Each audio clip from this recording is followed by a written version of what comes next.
3, 2, 1.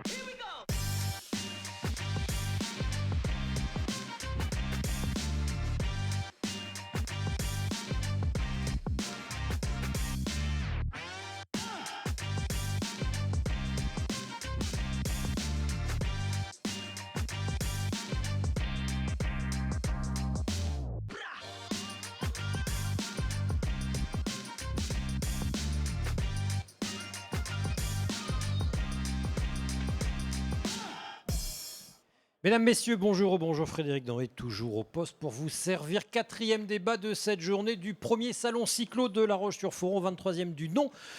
Dans l'histoire glorieuse de Cyclo, quatrième débat consacré à la sobriété hydrique dans le monde des entreprises, de l'usage à la préservation, l'entreprise en marche vers la sobriété hydrique.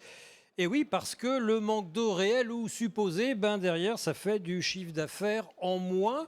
Voilà une valeur approchée, mine de rien, de la moindre disponibilité de l'eau, comme quoi une réflexion, un tantinet écologique peut avoir une valeur économique. Pour en parler, mesdames, messieurs, merci d'accueillir Marine Boissonnet, Alexis Lehir et Khaled El Mezayen.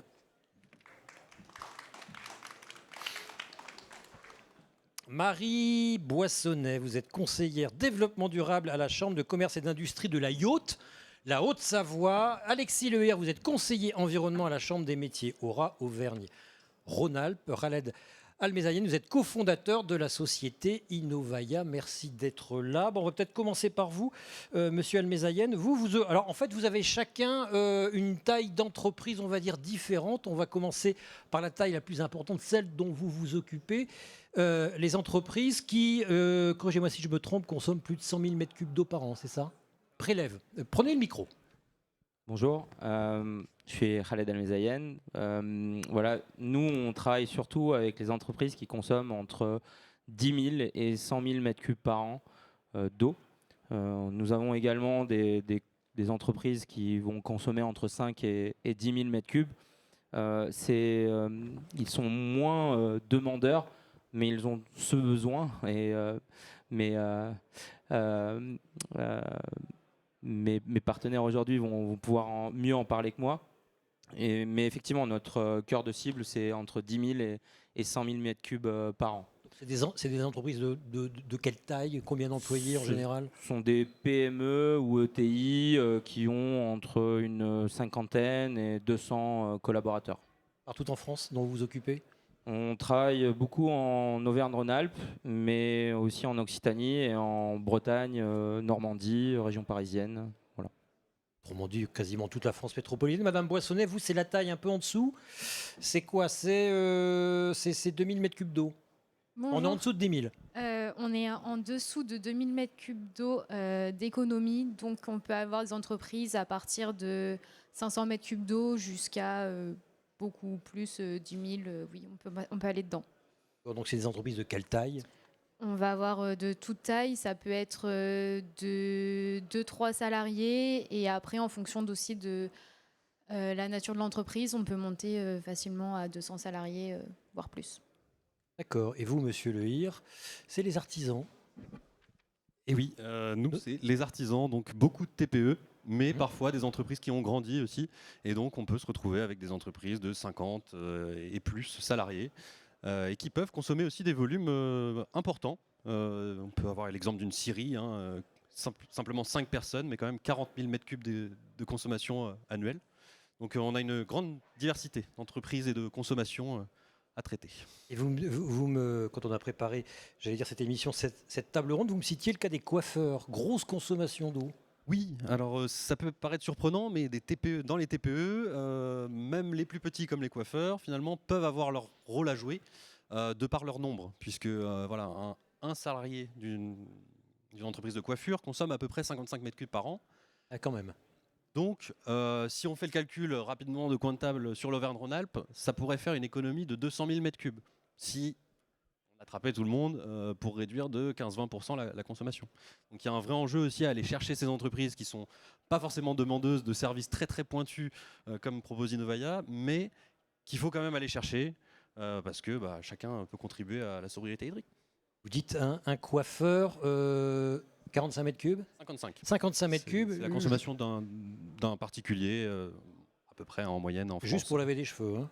Juste pour laver les cheveux et puis les serviettes quand même qu'ils vous mettent sur la tête. Plutôt les cheveux des dames ou les cheveux des hommes qui consomment de l'eau? Avez-vous fait une typologie? Alors, les techniques consomment beaucoup d'eau. Les colorations, les choses comme ça, nécessitent beaucoup de rinçage. Donc, Et un après, salon de ça peut être et féminin ou masculin.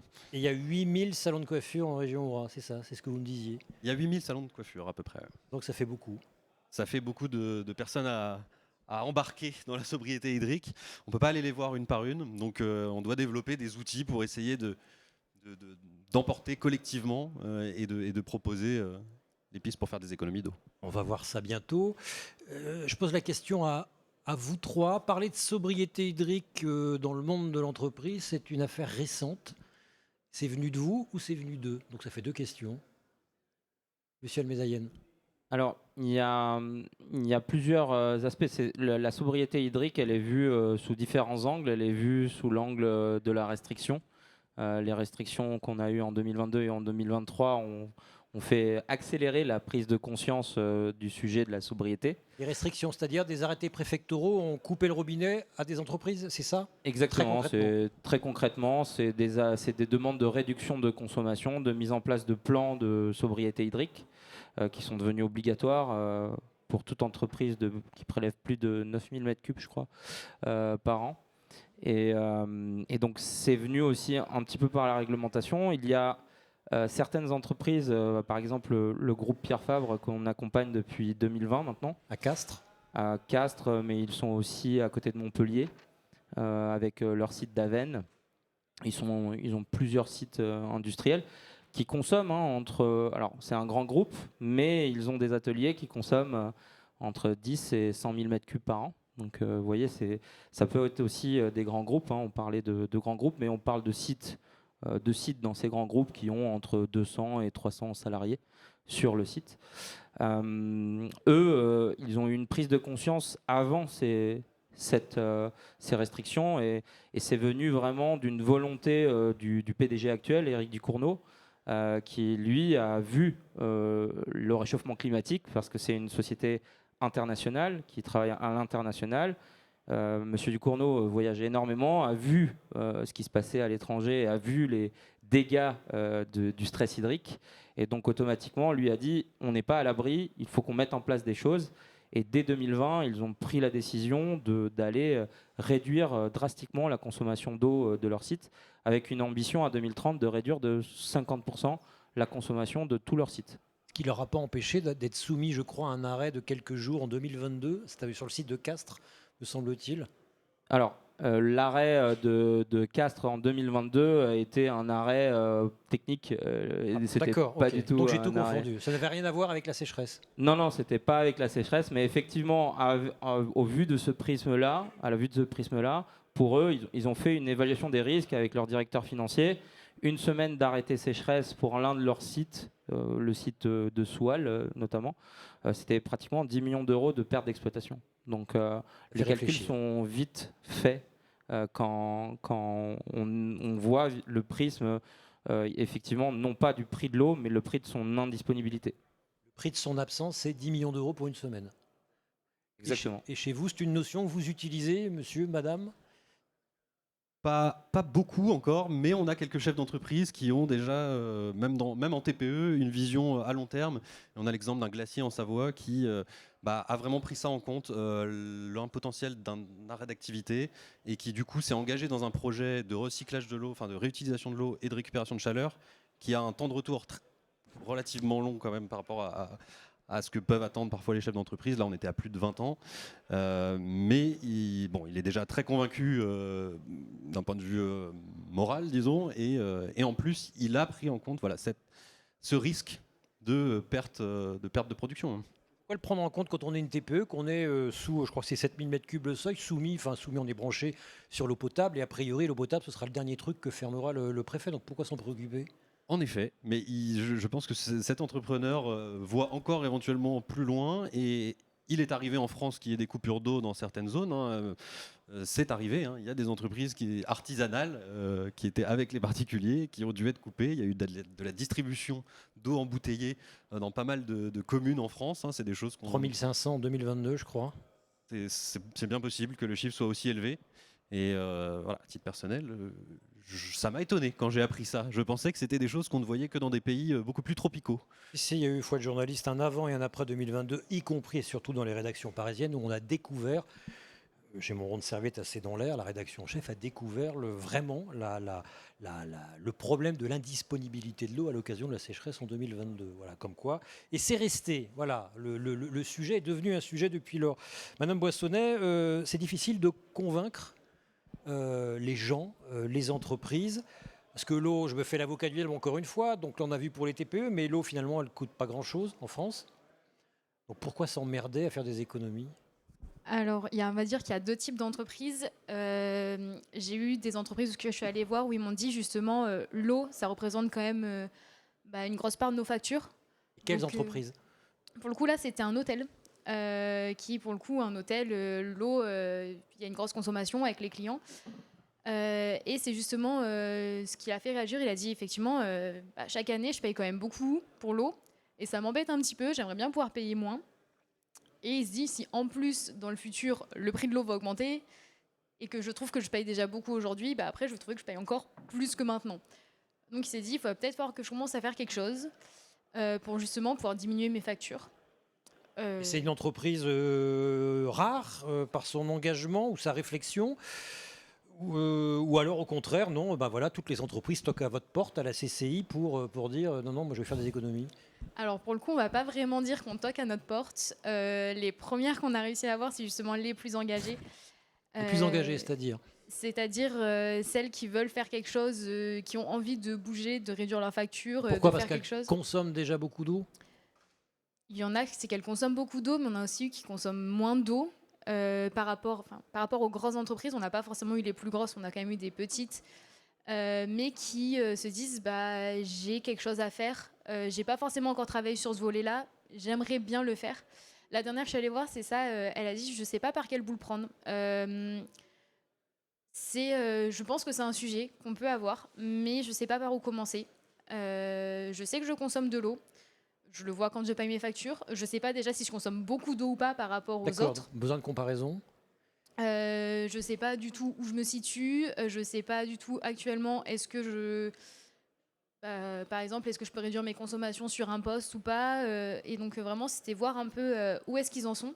Vous l'avez répondu quoi ? Vous l'avez répondu, mais si, j'ai un référentiel dans ton secteur avec ton nombre d'employés, tu ne devrais pas dépenser autant. Alors... Pour le coup, c'était une entreprise qui dépensait pas tant que ça, mais il y a quand même toujours des choses à mettre en place. Donc, on a fait un peu le diagnostic de toutes les consommations qu'il peut avoir. Et j'ai pas encore fini de travailler avec eux, c'est en cours. Donc, j'ai pas encore la solution finale. Monsieur Almezayen, les entreprises connaissent, même les plus grosses, ont le même problème, ou au contraire, elles connaissent bien leur flux, leur stock, les endroits par où passe l'eau, leur consommation ? Alors, il y a les bons élèves. Les bons élèves, ce sont surtout les industries agroalimentaires. Eh oui. Très grosses consommatrices. Elles ont été aussi... Si vous avez des choses à montrer, la zapette est là. Je sais pas. Il faut s'en saisir. Ouais. Il appuie sur le bouton vert. Non, je pense pas que j'ai d'exemples de l'industrie agroalimentaire là, mais les industriels de l'agroalimentaire sont... Voilà. Effectivement, les industriels de l'agroalimentaire, ce petit cycle de l'eau dans une usine où ils prélèvent, ils utilisent, ils usent et ensuite ils rejettent, c'est quelque chose qu'ils connaissent. Ils sont, comme ils sont les plus gros préleveurs aujourd'hui, c'est plus de 30% du prélèvement de l'industrie française, c'est l'industrie agroalimentaire. Exactement. Donc ils ont aussi été pionniers sur la réutilisation. Ils ont un décret, l'industrie agroalimentaire a un décret d'application de la réutilisation avec quelles sont les eaux qu'ils peuvent utiliser en contact direct, indirect. Voilà, donc c'est assez cadré et on sait ce qu'on peut faire dans cette industrie-là.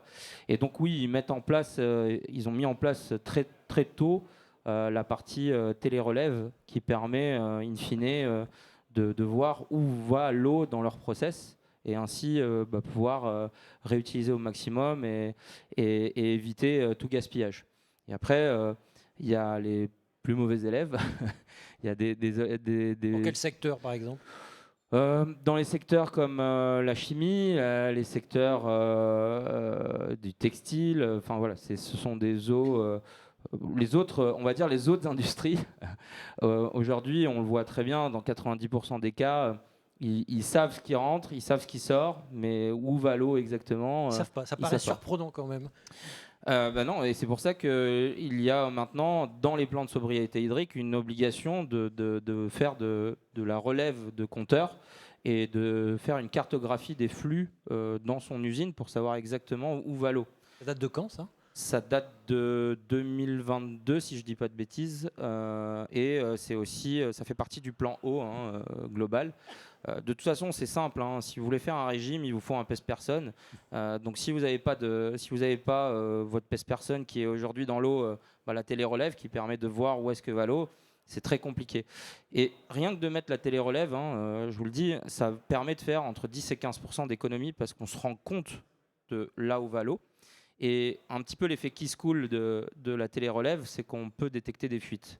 Et des fois, c'est des fuites qui sont là depuis des années et on ne les voit pas parce que sur des sites un peu anciens, les réseaux sont enterrés et on ne voit pas ces fuites.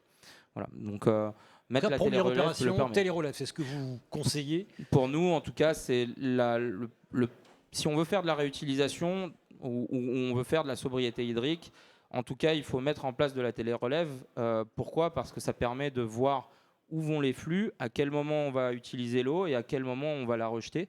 Et donc, ça permet aussi de dimensionner les stockages. Ça permet de dimensionner aussi le moment où on va réutiliser l'eau, quand est-ce qu'elle est disponible, et donc bypasser la partie eau potable ou eau de forage si c'est lié à un forage. La sobriété rime, donc, on a bien compris, avec une bonne connaissance de ce qui rentre et de ce qui sort, et rime, vous l'avez dit, avec la réutilisation au maximum de l'eau de process, c'est ça? Enfin, le réemploi plutôt. Enfin, réemploi ou réutilisation, vous dites quoi, vous? Alors, nous, voilà, il y a 3 leviers. Il y a la réduction. Donc, la réduction, ça passe par l'optimisation de l'existant. La télé-relève en fait partie. Ensuite, il y a le réemploi. Donc, le réemploi, c'est quelque chose de tout bête. C'est-à-dire que, par exemple, quand vous faites des nettoyages, les eaux de dernier rinçage, vous les réutilisez en premier lavage. Ça, c'est du réemploi. On va essayer d'y mettre le moins d'énergie possible. On va réemployer l'eau. D'ailleurs, je pense que tu vas en parler, c'est aussi des économies d'énergie énormes, parce qu'on peut aussi réutiliser la chaleur.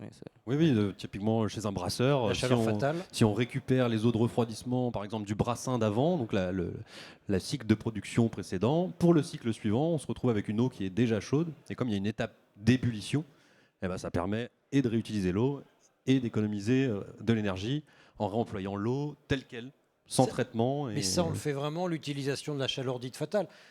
Alors, je vais encore parler de moi par rapport à ce que je disais ce matin. Moi, dans mes études il y a 30 ans, c'était un cas d'école en études d'ingénieur en environnement, utiliser la chaleur de quelqu'un pour qu'elle soit utilisée par quelqu'un d'autre. J'ai pas l'impression que ce soit très développé. Enfin, on continue à faire des data centers qui sont jamais que des radiateurs à 10 km de la première piscine qui pourrait utiliser cette chaleur. De plus en plus, il y a des réflexions notamment dans les plans d'urbanisme pour mettre des industries les unes à côté des autres pour que les déchets des uns ou les excès des uns deviennent des ressources pour les autres. Donc oui, on va essayer de chercher à mettre à côté de data centers des consommateurs de chaleur. Voilà, ça c'est. Au sein d'une entreprise agroalimentaire, par exemple, on peut récupérer de la chaleur. Tout à fait. D'accord. Tout à fait. Et in fine, le vrai prix de l'eau, dans le vrai prix de l'eau, il faut rajouter. Parce qu'aujourd'hui, on parle de prix de l'eau, du prix de l'eau qui arrive au mètre cube eau potable, mais dans une industrie, il y a le prix énergétique lié au chauffage ou au refroidissement qu'il faut rajouter à ce prix de l'eau. Et derrière, il y a le prix du traitement qui est très souvent oublié, parce que mine de rien, le traitement de cette eau, il y a des redevances qui ne font qu'augmenter aujourd'hui. Et avec l'émergence des micropolluants, ces redevances, elles sont de plus en plus importantes.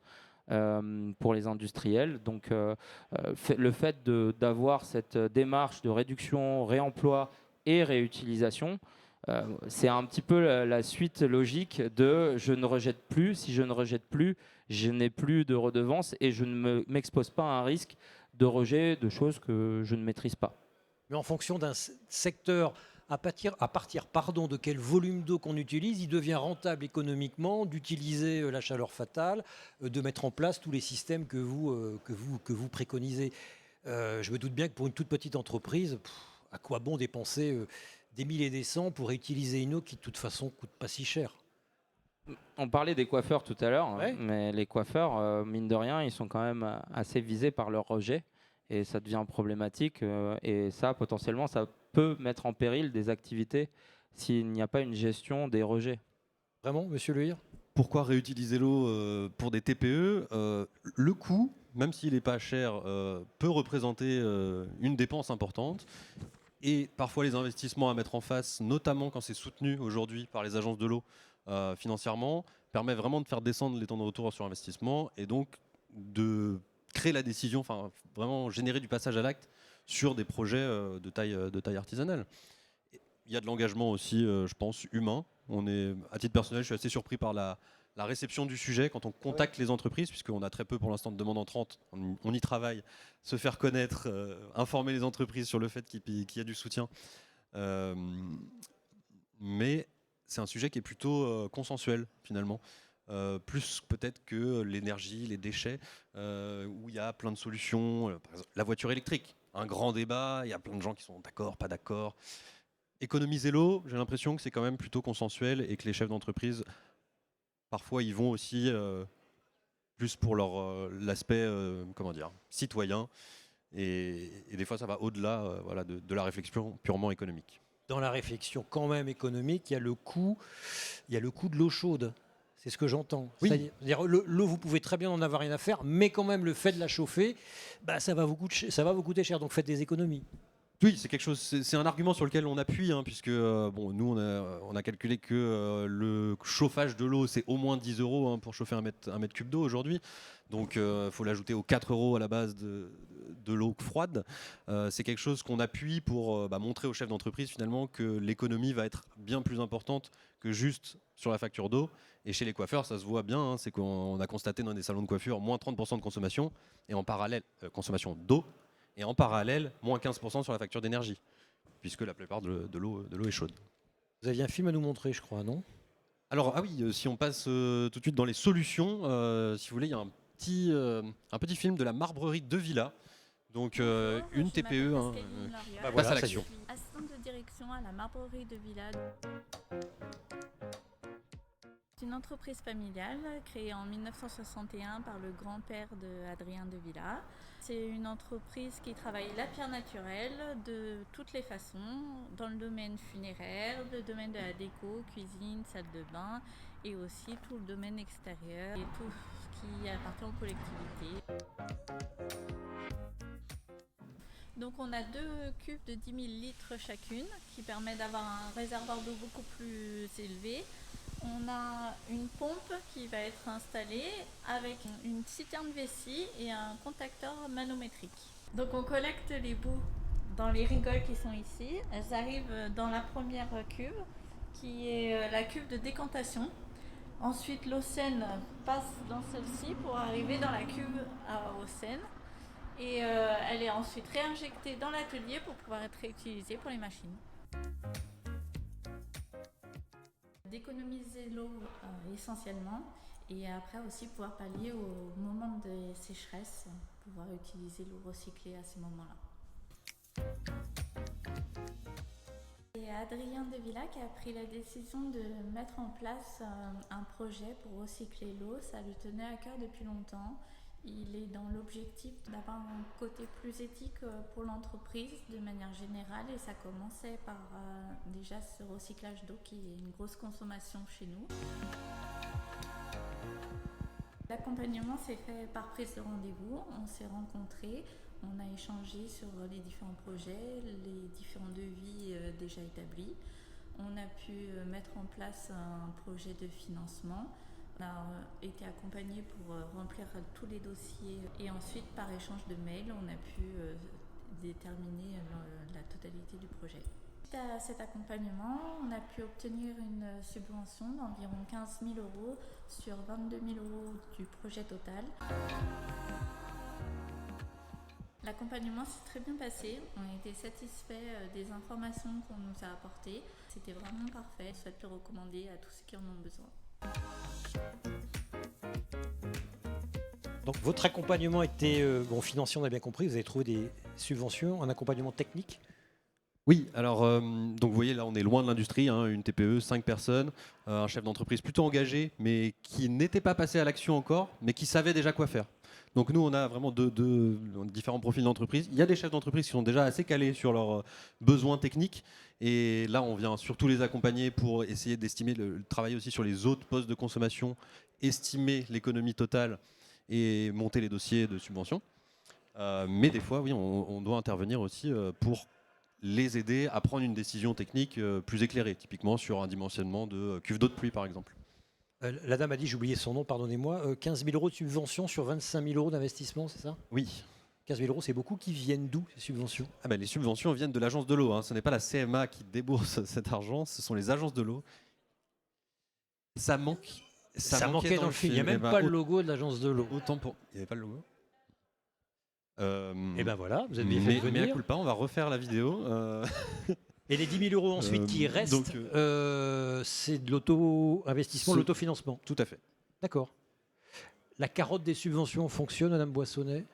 La carotte des subventions, oui, fonctionne très très bien. C'est d'ailleurs pour ça que la CCI a été contactée par les entreprises. Elles ont dit, tant qu'à faire, quitte à faire quelque chose, si on peut avoir des subventions derrière, on veut bien. C'est difficile à obtenir, vous me disiez, avant les subventions, il fallait au moins 2000 mètres cubes d'eau. Non, ça c'était avant. C'était avant, ce que je dis, oui, c'était avant. Oui, pardon, avant, il fallait 2000 mètres cubes d'eau d'économie. Sauf que depuis début d'année, l'agence de l'eau a mis en place, on va dire, une nouvelle aide. Ça passe par la CMA, avec du coup Alexis qui est là, et la CCI, je ne m'oublie pas. On va faire des diagnostics dans les entreprises et on leur permet, à partir du moment où ils ont une économie d'eau de, on va dire à peu près 300 mètres cubes d'eau, de pouvoir être aidés par l'agence de l'eau. Après, ça passe, c'est une demande d'aide, donc ça passe par l'agence de l'eau qui va choisir si le projet est bien éligible ou pas. Toutes sortes d'économies. Si je vous comprends bien, il faut que l'économie soit... comment dirais-je, financière pour l'entreprise soit déjà présente, calculée, que vous montriez le dossier de subvention, sinon vous n'emportez pas la décision. Il faut arriver avec le machin tout prêt, quoi. C'est ça. Donc c'est pour ça qu'on les accompagne. Donc nous, on leur propose un diagnostic pour voir justement où est-ce qu'ils peuvent avoir leur consommation, leur réduction de consommation d'eau, pardon. Puisque comme je l'ai dit tout à l'heure, il y a des entreprises qui ne savent pas du tout par où commencer. Comme l'a dit Alexis, par contre, il y en a qui ont déjà tout un projet qui est en place. Donc on peut vraiment avoir ces deux types d'entreprises. Et après, on les aide à monter leur dossier de demande d'aide. Et il faut qu'ils aient aussi leur devis et tous leurs projets qui soient montés et qu'ils aient aussi une idée de toute l'économie d'eau qu'ils peuvent avoir. D'accord, c'est comme ma prime rénov', en mieux sans doute, parce que ça ne marche pas terrible, ma prime rénov'. C'est comme ma prime rénov', mais pour l'eau. C'est ça. Faut tout monter, c'est-à-dire que les entreprises sont obligées de dépenser avant de récupérer les subventions de l'agence de l'eau. Non, la subvention arrive tout de suite. L'agence de l'eau est généreuse. Justement, il ne faut pas que les devis soient signés au moment où la subvention est demandée auprès de l'agence de l'eau. Il faut qu'il y ait tout qui soit préparé, qu'ils sachent combien ils vont débourser, les économies d'eau qu'ils vont avoir pour pouvoir être éligibles auprès de l'agence de l'eau. Je sens que l'agence de l'eau a un mot à dire, non? Est-ce que Axel est là? Axel est ma porteuse de micro. Alors là, Amy... Oui, complètement. Donc l'agence de l'eau Rhône-Méditerranée Corse a publié un appel à manifestation d'intérêt à destination du secteur économique, donc des activités économiques hors agricole, pour mobiliser des structures qui vont aller travailler avec les acteurs économiques pour mener des projets d'économie d'eau, des projets d'investissement notamment, avec des subventions qui sont adossées à ce programme et des postes comme les nôtres qui sont aussi financés en partie par l'agence de l'eau pour essayer de mettre en mouvement, de jouer le rôle de catalyseur finalement, d'aller chercher les entreprises qui sont pas encore totalement motivées pour y aller d'elles-mêmes, mais on essaie de leur apporter les arguments pour mettre le pied à l'étrier, potentiellement les conseiller techniquement jusqu'au bout du projet, et quand on atteint notre limite, on réoriente vers des sociétés comme Innovaya. on garde un devoir de neutralité, donc on en propose plusieurs. Mais voilà, on a vraiment ce rôle de premier conseil, essayer de mettre en mouvement. Et donc, grâce à l'AMI de l'Agence de l'eau, ça permet vraiment d'avoir la carotte de la subvention, entre guillemets, aide à rentrer dans les entreprises et à poser les premières bases. Vous, madame, vous faites pousser les carottes. Présentez-vous. Oui, alors moi je suis Florence Séverin, je suis chef de service intervention Pays de Savoie, donc je travaille principalement sur les Deux-Savoies et j'ai aussi une casquette, on va dire, entreprise. Donc l'Agence de l'eau, début du 12e programme qui a commencé l'année dernière, donc a proposé un AMI approche sectorielle, donc c'était vraiment à destination des entreprises. Voilà, donc en fait il y avait des dossiers de candidature, donc on a eu des candidats et après il y a une sélection de lauréats, donc dont font partie la Chambre des métiers, les CCI, et au niveau de l'ex-territoire Auvergne-Rhône-Alpes, en fait, il y a aussi le SNDEC, qui est le syndicat du décolletage, qui est en Haute-Savoie. Donc, je ne sais pas si la personne est là. Et en fait, on a aussi un lauréat avec l'ARS. Voilà. Donc, l'objectif, c'est de toucher aussi les petites entreprises, parce qu'en fait, madame m'a bien dit que au niveau des aides de l'Agence de l'eau, le seuil, c'est 2 000 € normalement, 2 000 mètres cubes, pardon, pour qu'une entreprise vienne nous voir en disant, bah voilà, je vais faire un projet d'économie de plus de 2 000 mètres cubes. Et là, donc, sans problème, l'Agence de l'eau peut y aller. L'objectif, c'était de toucher les petites entreprises. Et donc, c'est grâce finalement aux lauréats qui ont été retenus. Donc, il y a quand même 3 équivalents temps plein qui sont financés au niveau de la Chambre des métiers. Et puis, 4,5 ou 4,7 au niveau de la CCI régionale et les CCI départementales. Donc voilà, donc c'est vraiment des personnes qui sont le relais de l'Agence de l'eau sur les territoires. Voilà. Et ce qu'a pas dit Alexis, c'est qu'en fait, il y a aussi un réseau qui a été créé avec les 4 lauréats, justement pour qu'ils s'entraident, pour qu'ils échangent, pour qu'ils soient le plus réactifs et le plus productifs possible et qu'ils ne restent pas seuls. Parce que c'est ça aussi l'intérêt, c'est qu'en fait, il y ait un échange entre les personnes qui vont faire les diagnostics. Donc qui servent d'exemple, tant qu'à faire. Voilà, qui servent d'exemple et en disant, bah, tiens, moi j'ai eu ce problème-là et toi, comment tu t'en es sorti, c'est ça. Et on espère de toucher le plus d'entreprises possible. Donc, ils ont des objectifs de diagnostic. Et l'objectif final, c'est qu'en fait, les entreprises fassent les travaux. Voilà. Et après, ils sont le relais pour les aider à déposer des dossiers auprès de l'Agence de l'eau. Et les aides peuvent aller entre 40 à 70%, voilà, en fonction des volumes économisés. Et est-ce que vous, Agence de l'eau, vous êtes-vous donné un objectif en termes de réduction de la consommation d'eau par le monde de l'entreprise, dans le cadre de cette AMI, de l'action que vous êtes déployée? Donc on n'a pas vraiment d'objectif, mais on sait que de toute façon, il faut faire des économies de partout, des économies d'eau, et que le monde industriel est quand même un petit peu compliqué à toucher. Donc, pourquoi parce qu'il est divers, parce qu'il est varié. C'est très divers, c'est très varié, et qu'au niveau de l'Agence de l'eau, on n'a pas suffisamment aussi d'agents pour aller à la rencontre, et donc il faut démultiplier en fait notre intervention avec des personnes qui sont beaucoup plus locales, puisque vous savez très bien qu'on est basé, en tous les cas, à Lyon pour la délégation de Lyon, et après il y a d'autres délégations. Donc on se déplace beaucoup dans les territoires, mais voilà, on ne peut pas aller de partout. Donc ce sont nos leviers, et on compte sur eux. Et la redevance pollution diffuse a fortement augmenté pour le monde industriel, c'est ça? Enfin, on ne va pas partir sur les redevances parce que c'est très compliqué. En fait, il y a eu des réformes de redevances. Mais vous confirmez ce qui vient d'être dit, ça va coûter de plus en plus cher. De toute façon, oui, plus vous économisez, moins vous allez payer. On sait très bien qu'aussi au niveau des redevances, que le fait de réduire et d'économiser, automatiquement, à un moment, il va falloir remonter le seuil. Voilà. Monsieur le Mézaïen, je vous ai vu plein de mimiques, plein de sourires.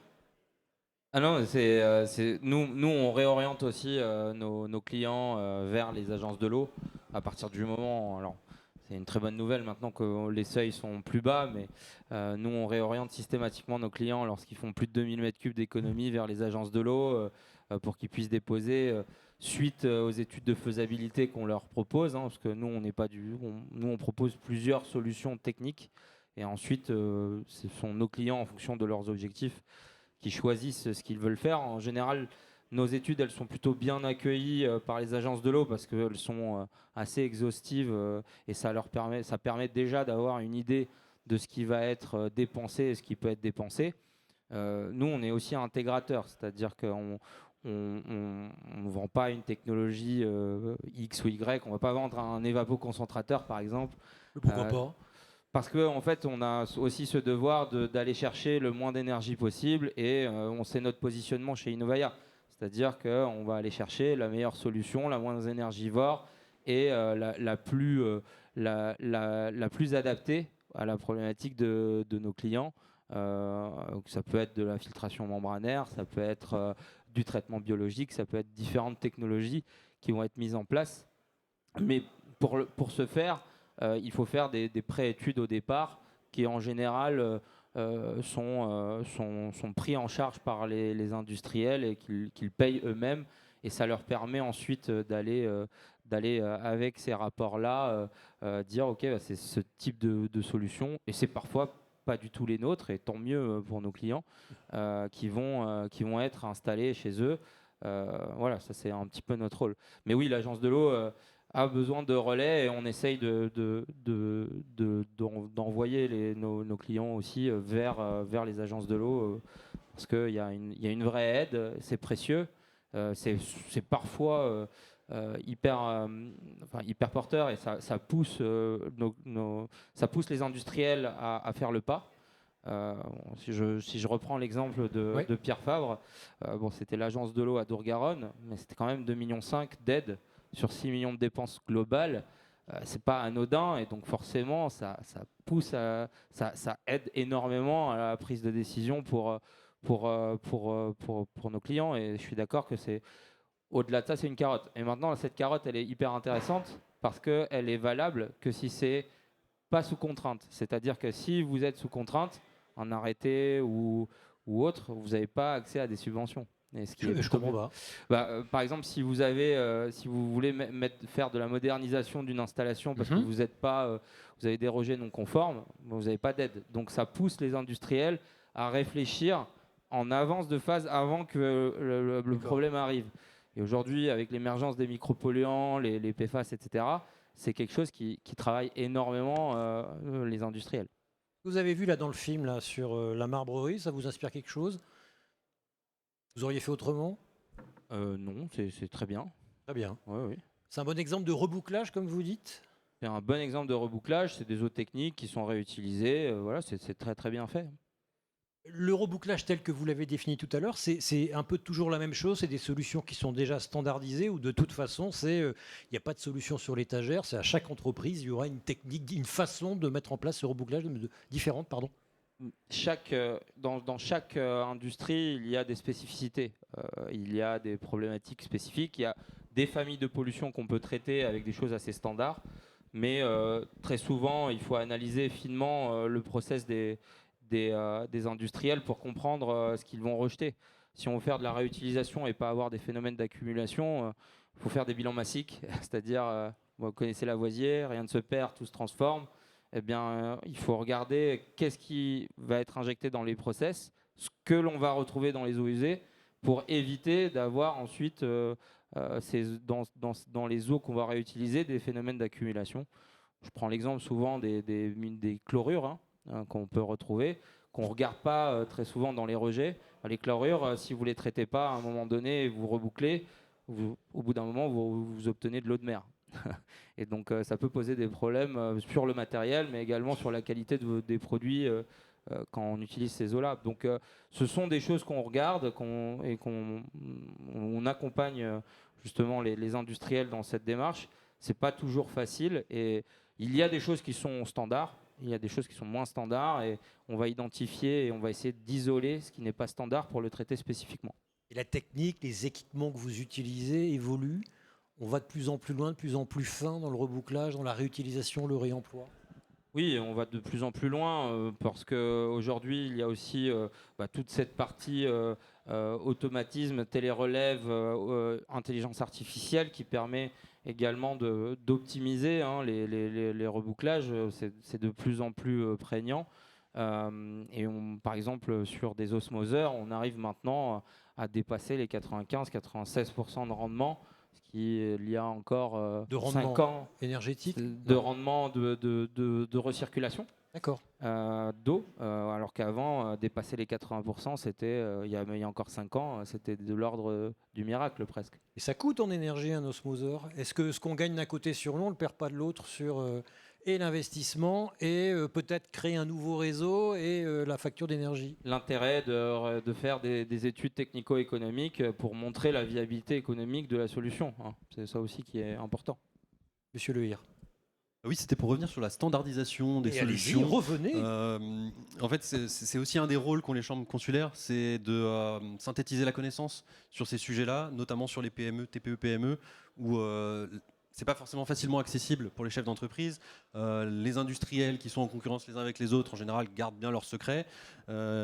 Et nous, je pense qu'il y a un vrai enjeu aussi à notre travail. C'est pour ça qu'on a fait un groupe régional pour partager la connaissance, créer un socle de connaissances qu'on pourra partager ensuite, puisque c'est une action à destination des entreprises côté Rhône-Alpes qui est un petit peu en avance, on va dire, sur les chambres consulaires, puisque en France, il n'y a pas encore beaucoup de programmes comme ça. Donc on est vraiment aussi en train de défricher et d'essayer d'en apprendre chaque jour pour pouvoir proposer plus ou moins des solutions standardisées pour des plus petites entreprises qui aujourd'hui n'ont pas de solution. Aujourd'hui, j'ai un exemple qui me vient en tête, c'est les utilisateurs d'autoclaves, donc des machines pour stériliser les bocaux. Sur des grosses dimensions, ça se fait déjà très bien en industrie de faire des bouclages de circuits, récupération de chaleur, etc. Sur de la TPE, il y a pas. Aujourd'hui, j'ai beaucoup de mal à trouver des fournisseurs, des intégrateurs qui sont capables de proposer quelque chose qui soit aussi financièrement acceptable. Je vous pose la question à tous des objectifs que j'ai posés à l'agence de l'eau. Vous êtes donné un objectif en termes d'entreprise ou de volume d'eau à ne plus utiliser ou à moins consommer? Alors on a des objectifs en termes de nombre d'entreprises qui sont à l'échelle du nombre qu'on est à travailler aussi, hein, forcément. Et donc, combien d'entreprises vous souhaitez viser? Et donc, de mémoire, je ne sais plus. Bravo. On doit, enfin, pour quelqu'un qui travaille toute la nuit, on doit avoir une quarantaine d'entreprises par an. Sur quel secteur? Sur alors, toute la région? Par conseiller. Par conseiller, par équivalent temps plein. Et de monter une bonne dizaine de dossiers. Et vous êtes combien de conseillers? Et on est 3 conseillers côté chambre de métier de l'artisanat en tout cas. Et 4,5 côté chambre de commerce et d'industrie. On essaye d'être au plus proche. Ça paraît pas beaucoup vu comme ça, Madame Boissonnet? Alors, on s'est répartis de façon à pouvoir justement couvrir tous les territoires. La personne qui est par exemple sur la Drôme fait Drôme-Ardèche. Moi, je suis à la CCI de Haute-Savoie, mais je vais aussi en Savoie. Sur une partie de Savoie où je ne peux pas forcément aller, on va avoir le conseiller de l'Isère qui va pouvoir y aller. Pareil, l'Ain et la Savoie, c'est à côté. La conseillère qui est en Savoie, dans l'Ain, pardon, peut aussi aller en Savoie. Donc finalement, en se répartissant les conseillers sur toute la région. Et ça se passe comment? Vous faites comme un bon VRP à l'ancienne, vous avez votre voiture, vous allez sonner à la porte des sociétés, vous vous faites conduire 9 fois sur 10 et vous êtes contente quand on vous dit merci, c'est ça? Dans Blague dans le coin, ça se passe comme ça, vous allez les voir?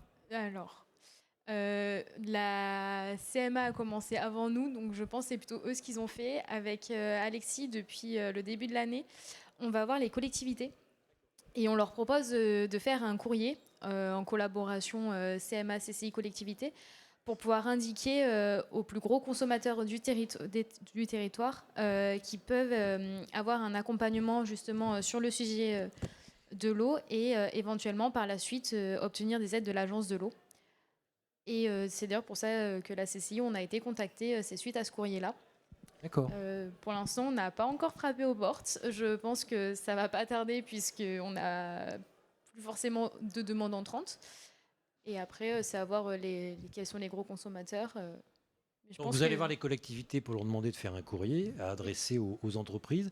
Donc c'est vous qui êtes au volant de la voiture qui allez taper à la porte des entreprises? Alors on prend le téléphone pour question d'impact carbone. Hein. On les appelle. Mais c'est toujours mieux le contact avec un chef d'entreprise, ça marche toujours mieux. C'est souvent mieux. Mais du coup, quand on va faire un diagnostic dans une entreprise, on essaye de s'arrêter sur la route si on voit des entreprises potentielles qui pourraient avoir des projets intéressants. Mais non, on prend beaucoup notre téléphone. Est-ce que vous repérez depuis la route l'entreprise qui consomme trop d'eau? Vous êtes fort. Avec l'expérience. Ah ouais. Non mais Blague dans le coin, vous repérez ça comment? Si on repère, ça se reconnaît une marbrerie de l'extérieur. On voit qu'ils travaillent la pierre. Vous dites qu'il y a une grosse consommation. Voilà, on se dit que ça peut valoir le coup de passer, de laisser une carte et de voir, de planter une graine. Mais pour l'instant, oui, force est de constater que les chefs d'entreprise TPE, PME sont souvent au four au moulin. Ils ont beaucoup de choses à gérer et donc peu prennent le temps de nous contacter. Et puis même c'est un programme qui est relativement nouveau encore, hein. Ça fait 2 ans qu'on y est.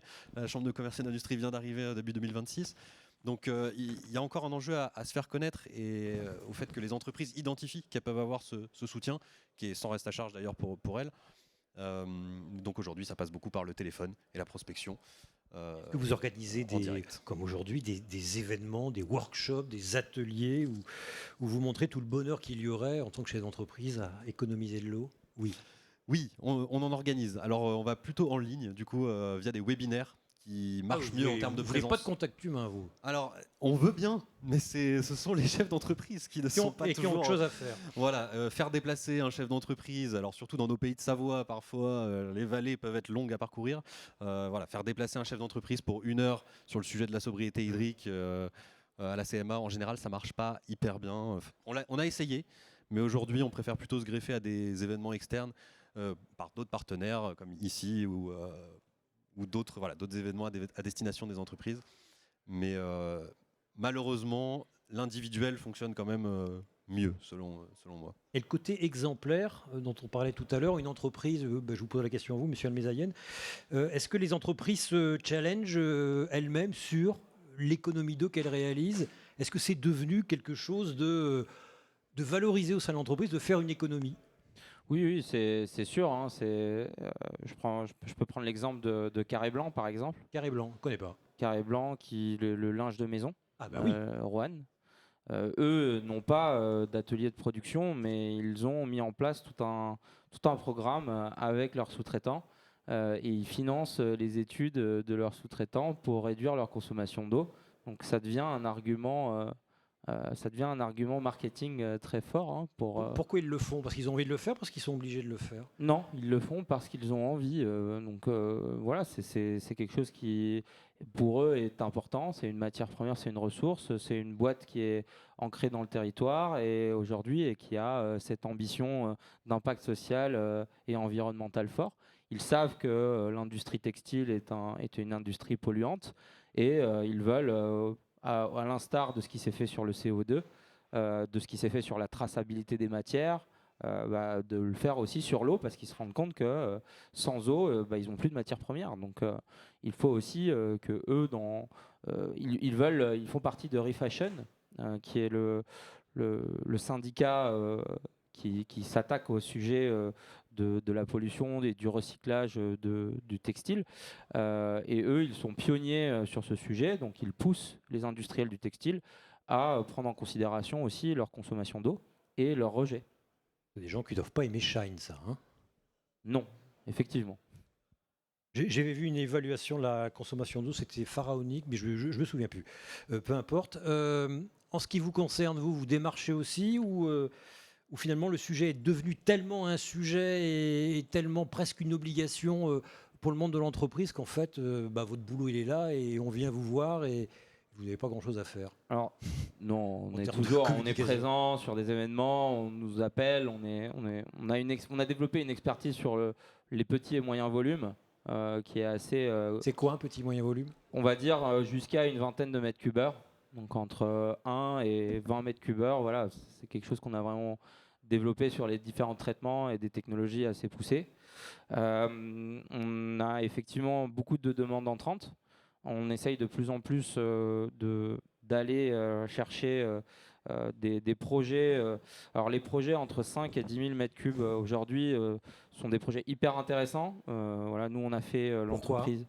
Parce que ce sont des volumes importants, ça reste des volumes importants et ils ont les mêmes besoins et ils n'ont pas le service associé et ça leur fait peur alors qu'ils peuvent faire des économies rapide et vous voyez, j'ai des entreprises dans l'agroalimentaire, dans les circuits imprimés également, l'entreprise Sirly par exemple qui est en Rhône-Alpes qui fait des circuits imprimés. Eux, je crois que c'est, je veux pas vous dire de bêtises, mais ils ont au total à peu près 7000 m3 de consommation par an.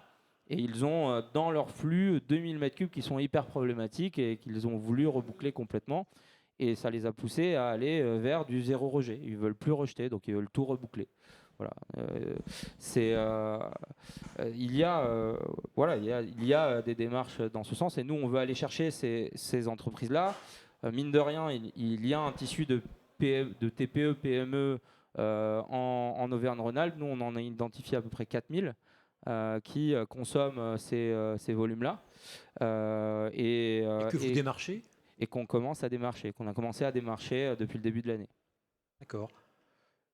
Et quand vous y allez, comment dirais-je, vous vous dites, bah, c'est bon, tout est passé dans le langage commun, ou il faut quand même refaire une culture de base sur l'eau, sur l'économie, sur ce vers quoi on va? Il y a effectivement parfois une acculturation, déjà comprendre quelle est la différence entre prélever et consommer, Consommer, c'est pas par la même exemple. chose. Ça, c'est des choses qui semblent évidentes pour nous, mais pour un industriel, c'est sûr que eux, ils parlent très souvent de prélèvement, alors qu'ils ne se rendent pas compte de ce qu'ils consomment, et ils confondent souvent les deux, hein. Ça, déjà, il y a un petit travail à faire là-dessus, mais il y a une prise de conscience sur le fait qu'il faut réduire les prélèvements et la consommation d'une manière ou d'une autre. Et puis ensuite, après, c'est vraiment l'acculturation sur le prix de l'indisponibilité de l'eau qui est à faire, parce que ça peut les impacter énormément. Donc les 4000 entreprises que vous êtes en train de démarcher, vous avez déjà calculé ou évalué le prix de leur indisponibilité? Ça dépend vraiment du secteur. Ça dépend vraiment du secteur. J'ai un autre exemple à vous donner. Un industriel dans la Drôme, dans l'agroalimentaire, en 2023, ils ont eu un arrêté. Ils ont dû arrêter leur tour aéro-réfrigéré. Et donc, ils l'ont compensé avec du refroidissement électrique. Ça leur a coûté 500 000 euros. Ah oui, quand même. Voilà. Donc, PME locale. Vous voyez, ça, par exemple, c'est un vrai coût.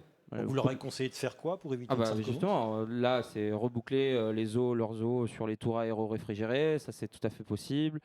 Donc, en faisant ce bouclage, s'ils avaient fait ce bouclage, ils l'auraient financé entièrement avec une année de dépenses. Enfin, ce qu'ils ont dépensé en 2 mois, ça aurait financé tout le projet de réutilisation sur les tours aéro-réfrigérés. Donc, c'est bien la preuve qu'in fine, si on réfléchit un petit peu en risque, et c'est là où il y a une acculturation à faire, du coup, l'industriel prend conscience de ça, et in fine, il y a une personne qu'il faut convaincre dans l'histoire, c'est le directeur financier. Et le directeur financier, parce que c'est pas de nos interlocuteurs classiques, hein, en général, il y a la qualité, le financier et le directeur industriel. Mais le financier, on l'oublie souvent, et quand il comprend qu'il y a un risque, ça déclenche aussi la prise de conscience et d'aller plus loin. Ce qui veut dire qu'il y a une acculturation, une culture de l'eau au sein de toute l'entreprise et pas seulement des services compétents.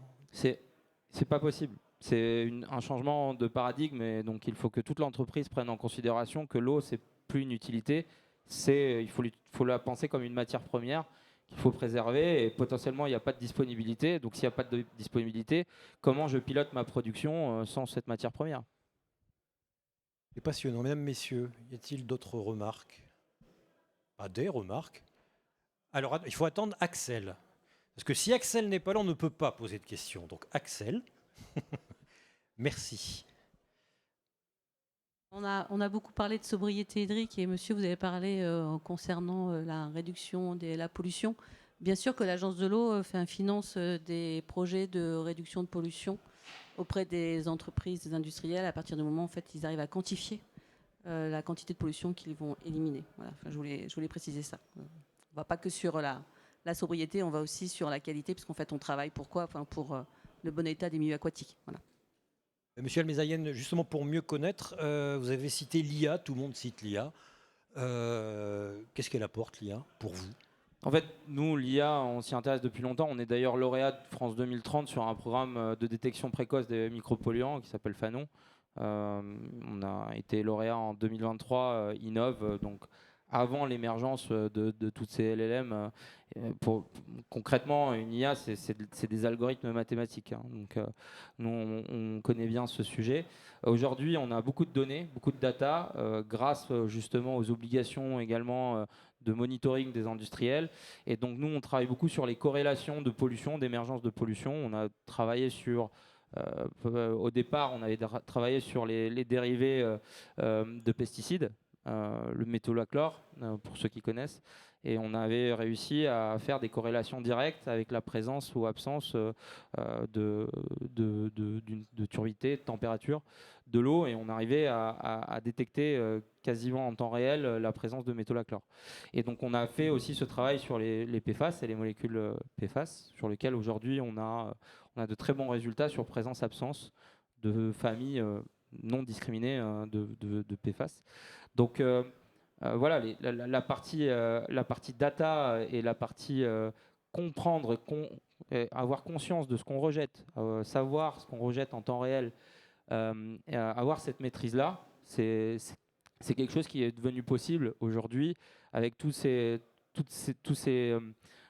travail autour des algorithmes mathématiques qui sont mis en place, et donc ce qu'on appelle aussi communément aujourd'hui l'IA. C'est pas de l'IA, c'est des algorithmes, hein, donc voilà, ça c'est quelque chose qui se développe beaucoup, et les outils de LLM, LLM par exemple ChatGPT, Mistral, etc., sont aussi des accélérateurs d'analyse de data qu'on utilise nous dans nos métiers pour justement alerter, mettre en place des automatismes et améliorer les rendements. Les rendements, par exemple, des systèmes membranaires, c'est ce qui est utilisé aujourd'hui pour arriver à avoir des rendements qui sont plus élevés. Ça permet simplement de mieux connaître les circuits d'eau dans une entreprise, les flux d'eau, l'IA. Ça permet aujourd'hui, ces algorithmes permettent de, par exemple, faire de la détection de fuites existantes depuis un moment aussi. Ah bon ? Oui, parce que des fois, si vous faites juste au delta entre l'entrée et la sortie, parfois vous ne vous rendez pas compte de cette perte. Vous vous en rendez compte que 3-4 mois après. Et donc avec ces outils-là, on arrive avec ces outils algorithmiques, on peut effectivement, en fonction du diamètre de tuyau, etc., arriver à détecter des fuites dès la première minute d'installation de ce type de remontée de données. D'accord. On a parlé rebouclage, on a parlé économie, on n'a pas parlé, ou je ne crois pas, d'eau de pluie. Est-ce que, je pose la question à vous trois, peut-être plutôt à vous, mais répond qui a envie de répondre? L'eau de pluie, ça fait partie du sujet où c'est vraiment la tarte à la crème, récupérer l'eau de pluie sur vos toitures, et puis voilà, c'est autant que vous ne pomperez pas dans les nappes phréatiques. Madame Boissonnet. Alors pour le coup, je vais pouvoir donner un exemple où je suis allée visiter un gîte. Il faut savoir que dans les gîtes, normalement, on est à peu près à 120 litres par personne par jour. C'est dans la moyenne nationale, ça va. Voilà. Voilà, c'est la moyenne. Et le gîte que je suis allée voir, ils ont décidé de mettre en place une collecte de l'eau de pluie pour pouvoir l'utiliser dans tout ce qui va être leur sanitaire. Et ce qui a fait descendre la consommation d'eau potable à seulement 50-55 litres par personne par jour. Donc quasiment diminué par 2 la consommation d'eau, même plus que diminué par 2 pardon, la consommation d'eau. Donc forcément divisé par 2 la facture, ce qui est quand même pas négligeable. Et c'est quelque chose qu'ils ont mis en place parce qu'ils étaient très très engagés dans ces sujets-là. Et aujourd'hui, elle me dit que c'est quelque chose qui a été certes au début un peu plus coûteux, un peu plus compliqué, mais que ça va vite être rentabilisé puisque 2 fois moins d'eau utilisée. Donc c'est quand même quelque chose qui est possible. C'est autorisé par la réglementation, par l'ARS, ça ? Oui.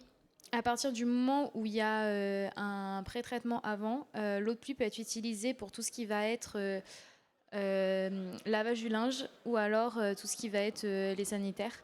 Il ne faut pas que ce soit tout ce qui va être consommation humaine. Ça, par contre, c'est pas possible. Monsieur Lehier, ça parle ça aux entreprises? Ça paraît tellement évident d'utiliser l'eau de pluie. Oui, absolument, puisque quand on parle d'économie d'eau, en tout cas, nous, c'est comme ça qu'on le conçoit, et je crois qu'on est d'accord avec l'Agence de l'eau, c'est une économie d'eau conventionnelle, donc les pompages de surface, souterrains et réseaux d'eau potable. Donc, utiliser de l'eau de pluie, c'est souvent une des solutions les plus pertinentes, nous, sur nos TPE, sur des usages qui ne nécessitent pas de l'eau potable, et typiquement le nettoyage de véhicules, hein, on a pas mal de bateaux aussi dans le coin, et ça peut même présenter des avantages, puisque l'eau de pluie est très faiblement minéralisée, donc pas de traces de calcaire, donc finalement, les entreprises y trouvent aussi un intérêt du côté de la qualité, parfois. Et les eaux grises et les eaux noires, on commence à en parler de plus en plus, en tout cas dans les logements. Il y a des projets pilotes, notamment à Paris, à Grenoble. Mais là, on parle d'immeubles. C'est possible, c'est envisageable pour une entreprise? Alors, juste pour revenir sur les eaux de pluie, Pardon. très rapidement, nous, les eaux de pluie, je vais dire, ça dépend. Ça dépend de quoi? De la pluie, déjà. Ça dépend de la Et pluie, de la ça toiture. dépend de l'origine de l'eau. Et est-ce qu'il n'y a pas aussi, il ne faut pas oublier que la pluie sert aussi potentiellement à faire de l'infiltration et donc à régénérer. Donc ça s'étudie, et potentiellement, là, sur un de nos projets, sur le site, on va réutiliser des eaux de pluie, mais pas sur tout le site. On va aussi désimperméabiliser des zones du site pour redonner à la terre l'eau de pluie, hein, parce que pour le coup, il faut pas l'avoir uniquement comme une ressource à destination Elle doit aussi du aller dans les process. milieux naturels. Faut le réfléchir dans sa globalité. Donc c'est pour ça que l'eau de pluie c'est bien, mais c'est pas toujours la meilleure des réponses. Et puis ensuite, ça demande quand même parfois dans certaines zones des dimensionnements de stockage importants si on veut avoir une certaine continuité sur certaines industries. C'est assez compliqué, mais Oui, il faut après, un bassin tampon, il faut forcément. un bassin tampon. Donc ça, j'ai envie de dire que c'est une bonne alternative, mais c'est pas l'unique solution. Donc il faut le réfléchir dans sa globalité pour un projet. Ensuite, sur les eaux grises, alors moi je peux bien en parler parce qu'on a développé une technologie qu'on a licenciée au groupe SOR, qui a donné naissance à une entreprise, une co-entreprise qu'on a fondée avec le groupe SOR, qui s'appelle Odali. Ah oui, vous allez me parler d'un certain hôtel ou d'une chaîne d'hôtels. Alors, on travaille avec plusieurs. Odali est une co-entreprise qui est aussi détenue par Innovaya et on a développé une solution de traitement des eaux grises dans les Oui. bâtiments. Donc, on travaille avec des chaînes d'hôtels. On travaille également. On a travaillé avec le site de ABC La Montagne à Grenoble. On a mis en place le système. Enfin voilà, on a plusieurs projets, notamment avec Bouygues, avec Nexity également. C'est quoi? C'est sur les nouveaux recycler l'eau bâtiments. des toilettes et des... Non, pas des Alors toilettes, non, douche c'est et lavabo, c'est douche, ça? douche, lavabo.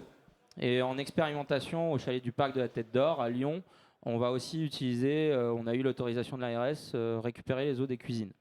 Voilà. D'accord. Pour les traiter et ensuite les utiliser dans la chasse, l'arrosage des espaces verts, le nettoyage des espaces extérieurs. Donc c'est assez réglementé, hein, ça dépend de ce qu'on veut faire. C'est le décret du 12 juillet 2024. Voilà, et donc pour le coup, ça se démocratise et dans certaines zones, c'est même devenu presque obligatoire pour obtenir un permis de construire. Donc, Ah bon? oui, oui. Pour une entreprise? Pas pour une entreprise, hein, pour des bâtiments d'habitation. Hein. Donc là, on parle C'est-à-dire plus des bâtiments. d'utiliser les eaux grises. Oui, pour réduire la consommation. Donc ça, il y a certaines communes qui ont mis ça dans les Alors cahiers sur des du charges. neuf, j'entends bien, mais sur un bâtiment existant, c'est compliqué. Il faut créer un nouveau réseau. Oui, il faut Il créer faut un de la nouveau réseau. place, ça coûte cher. Tout est relatif, hein, ça va dépendre de ce que vous voulez en faire et comment vous voulez faire. Il y a des solutions de financement qui sont mises en place également.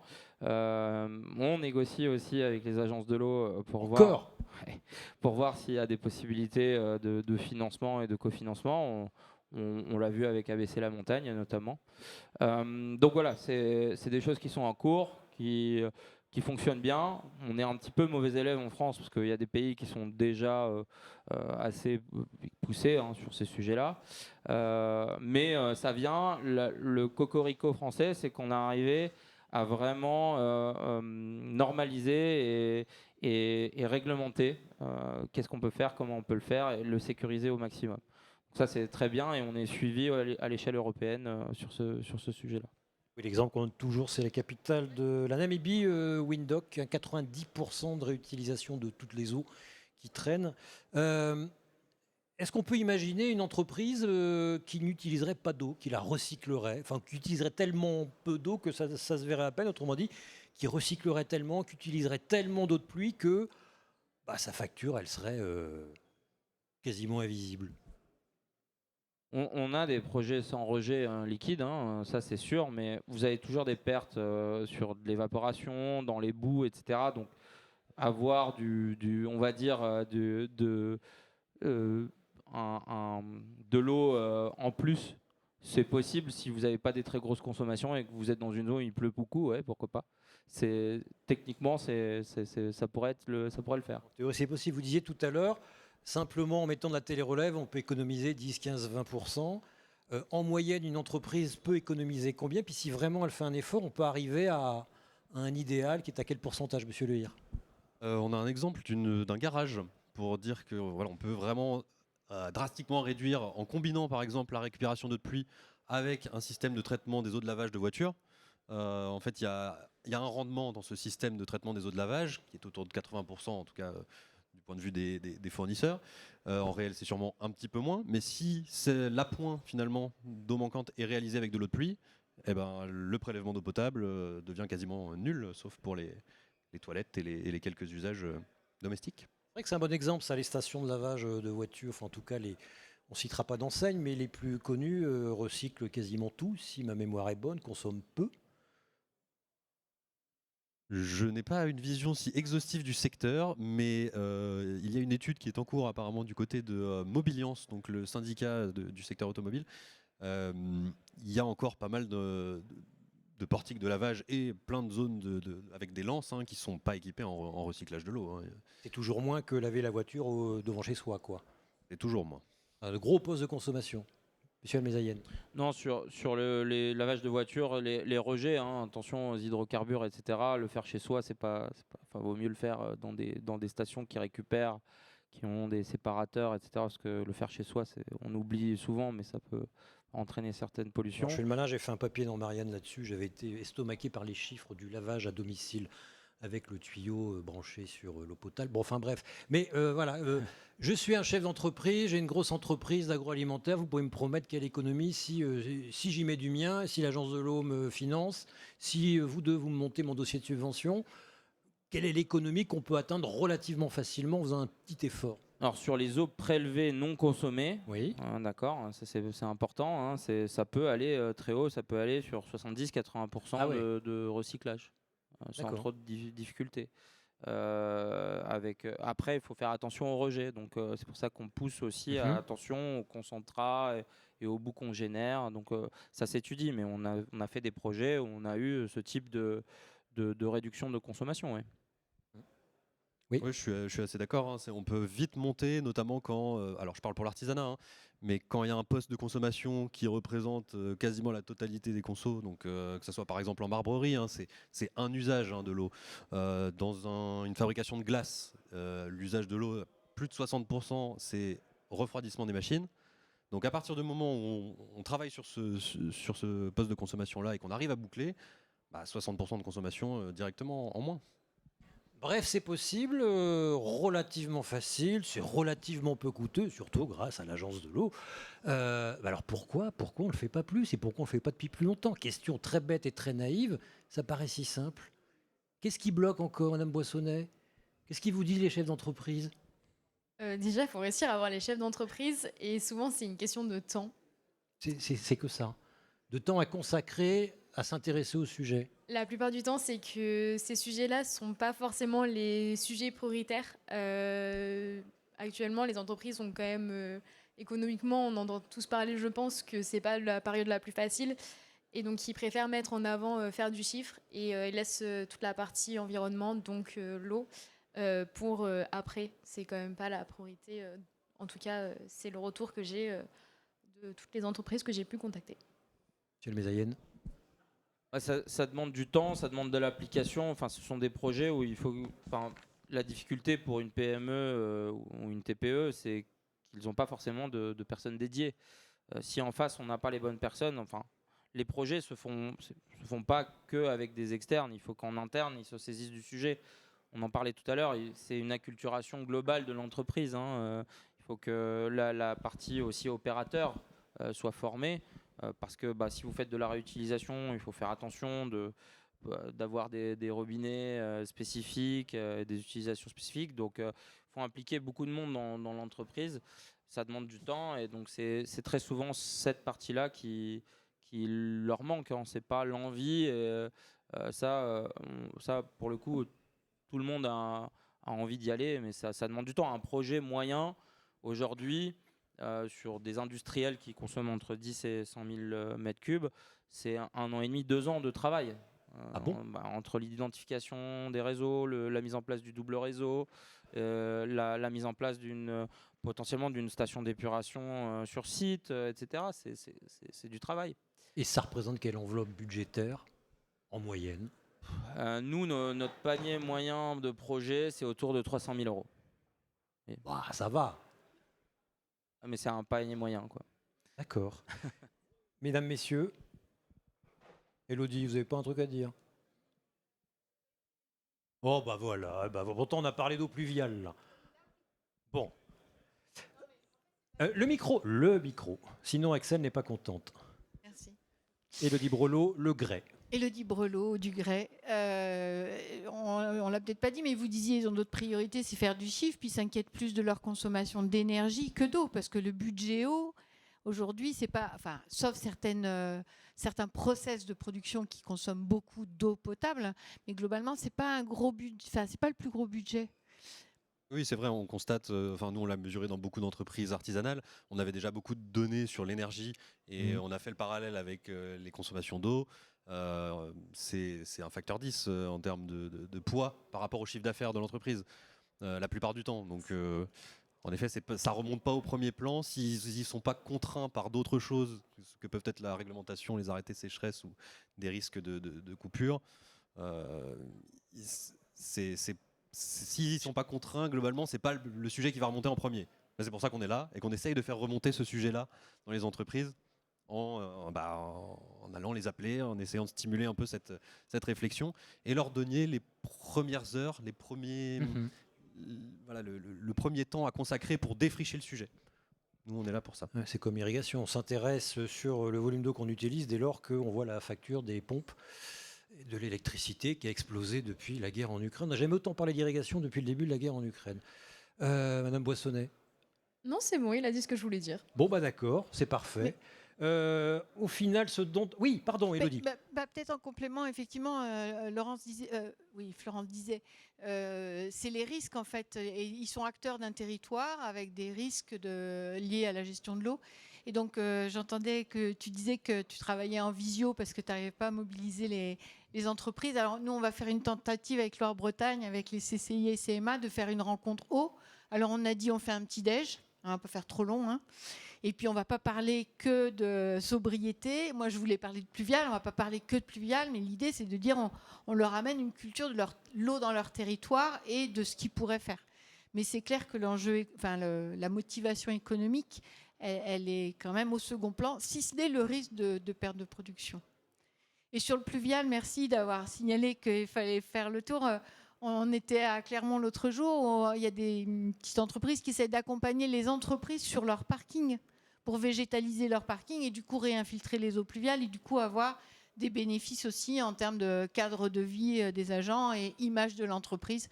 Non pas au milieu d'un parking en bitume, mais avec des choses un peu plus végétalisées et ça a du sens aussi. Monsieur Almezaïen. Oui, je complète aussi sur les eaux pluviales, mais sur toutes les eaux, hein, sur toutes les sources d'eau, même la réutilisation. Il faut se poser la question de est-ce que c'est la bonne solution? Parce que parfois, je donne des exemples très concrets. Hein, certaines usines sont leur rejet, c'est le seul débit d'étiage d'un cours d'eau. Donc, si on leur enlève ça, c'est un peu compliqué. Donc, effectivement, il faut bien prendre le sujet dans sa globalité avant de dire ça c'est la bonne idée, c'est ce qu'il faut faire. Parce que reboucler, c'est consommer aussi, il ne faut pas oublier. Hein. Automatiquement, reboucler, on va retrouver de l'eau dans les boues, on va retrouver de l'eau qui va s'évaporer, et donc automatiquement, on consomme plus. On prélève moins, mais on consomme plus. Donc c'est un équilibre à trouver, c'est pas toujours facile. Alors après, il y a des secteurs qui sont plus faciles que d'autres. Hein. Si vous allez dans la chimie, vaut mieux pas rejeter, parce que sinon ça fait des scandales comme les PFAS. Et donc nous, on pousse l'industrie de la chimie, c'est très très facile pour le coup, parce que eux, maintenant, ils ont une peur bleue des rejets. D'ailleurs, vous savez ou vous savez pas, hein, mais certains émulseurs pour la défense incendie contiennent des PFAS longue chaîne. Aujourd'hui, je peux vous dire que 95% des industriels de la chimie ont des émulseurs avec des PFAS. Ça coûte des millions d'euros à changer ces émulseurs parce que ça demande un redimensionnement complet de la défense incendie du site, des sites historiques. Ils ont jusqu'en 2035 pour changer ça. Je peux vous dire qu'ils sont comme ça. Et le moindre incident, le moindre incendie, le moindre problème, on retrouve des PFAS dans leur bassin de rétention. Plus personne veut les évacuer. Le site ne peut pas redémarrer si les bassins de rétention ne sont pas vidés. Ben voilà. Ça, par exemple, aujourd'hui, c'est une vraie problématique. Donc, les industriels se disent, OK, bah, à ce moment-là, ça aussi, c'est quelque chose, mine de rien, qui est un vrai vecteur de diminution de la pollution. C'est je ne veux plus de rejet. Je ne veux plus de rejet parce que je ne veux pas de nouveaux scandales sanitaires, parce que je ne veux pas avoir des perquisitions comme Dalkia ou Arkema à Pierre-Bénite à Lyon. Ils en ont une peur bleue. Donc, effectivement, ça, c'est des éléments qui les poussent et ça devient, pour certains secteurs, des priorités. D'autres, effectivement, c'est moins prioritaire et beaucoup plus compliqué. Et je pense que c'est là-dessus qu'il faut aussi accélérer, pousser les industriels qui polluent à dire reboucler la boucle, parce que si vous la rebouclez, vous ne rejetez pas et vous ne risquez pas, vous n'avez pas de risque d'image, vous n'avez pas de risque d'amende, etc. Donc voilà, ça c'est des vrais leviers pour pousser à faire de la sobriété hydrique. Il y avait une autre question, une autre intervention? Oui, non? Comme vous avez le micro en main. Si vous me regardez moi, non, parce que j'ai consommé mon temps ce matin. Ah non, mais là, vous avez encore une minute ou deux, si vous voulez. Finalement, pour finir, c'est pas beau, ça, c'est redondant. C'est quoi? C'est de la décroissance, la sobriété hydrique? Alors, je ne sais pas si c'est le bon terme employé pour convaincre un chef d'entreprise. C'est la décroissance, c'est de l'optimisation, c'est quoi? Pas de la décroissance, puisque si ça participe à améliorer la performance de l'entreprise sur le long terme. On décroît l'usage d'une ressource naturelle. Oui, on décroît le volume qu'on utilise. On va décroître le volume qu'on utilise, mais pas forcément la performance de l'entreprise, ni sa résilience face aux événements climatiques et aux aléas climatiques qui vont évoluer. Et la décroissance n'est pas forcément obliger une entreprise à décroître en activité économique. Oui. Donc, est-ce que c'est de la décroissance, ça? Autrement dit, est-ce que c'est pas un argument pour vendre la décroissance? On est sur un débat philosophique. Là, c'est un débat philosophique, mais en tout cas, moi, ce que je peux vous dire, c'est que ça demande, en tout cas, de repenser les usages. C'est est-ce que j'ai besoin d'eau ici ou pas? Il y a des méthodes de lavage sans eau. Voilà. C'est une réflexion écologique. Est-ce que je dois utiliser de l'eau? Donc, ça pousse à la réinterrogation des usages. En tout cas, la décroissance, c'est un autre débat. Mais en tout cas, c'est le débat, ça. À mon avis, on peut rester encore une heure et en débattre, mais effectivement, la décroissance est un moyen de réduire sa consommation d'eau. Là, c'est sûr. Et effectivement. Monsieur, bonjour. Bonjour, Stéphane Delpech, Veolia Activité Eau. Est-ce qu'on pourrait utiliser le mot décroissance? Je pense que ce mot est plutôt provoque, puisque ça, c'est bien fait. Moi, je pense qu'on pourrait faire mieux avec moins. Et l'idée, c'est d'être dans cette dynamique, puisque je pense qu'il faut avoir une démarche, comme le présentait M. Mezayen, c'est d'avoir une vision globale. Quel est l'usage? Vraiment aller chercher ce qui pourrait être le plus optimum possible pour faire mieux, tout en préservant tout un écosystème. C'est vraiment cette vision un peu plus large que être dans des formes de silos et de se retrouver coincé. Donc je ne pense pas que ce soit un mot de décroissance. C'est la roue de Deming, c'est chercher toujours cette amélioration continue et on ne connaît pas encore les solutions qui vont arriver demain. Sauf qu'il faut se faire en dynamique, resserrer ce nuage de points où il y en a qui sont par arrêté soumis à trouver une solution et souvent ils sont devant le mur, mais aussi embarquer ceux qui vont bientôt aussi y arriver, resserrer ce noyau-là et je pense que cette masse-là va permettre à protéger encore mieux Dame Nature et trouver les bons équilibres parce que les coups de balancier, ça a toujours été des éléments dangereux. On le voit aussi dans le traitement de l'eau, des solutions radicales peuvent être aussi compliquées. Donc je pense que faire mieux avec moins, et surtout, tout ce qui se mesure s'optimise. Donc passons d'abord par qu'est-ce qu'on mesure, qu'est-ce qu'on regarde. C'est comme les PFAS. Voilà, il y a tant de molécules qu'on regarde, mais je suis sûr qu'il y en a plein d'autres. Et on va en découvrir d'autres cocktails demain.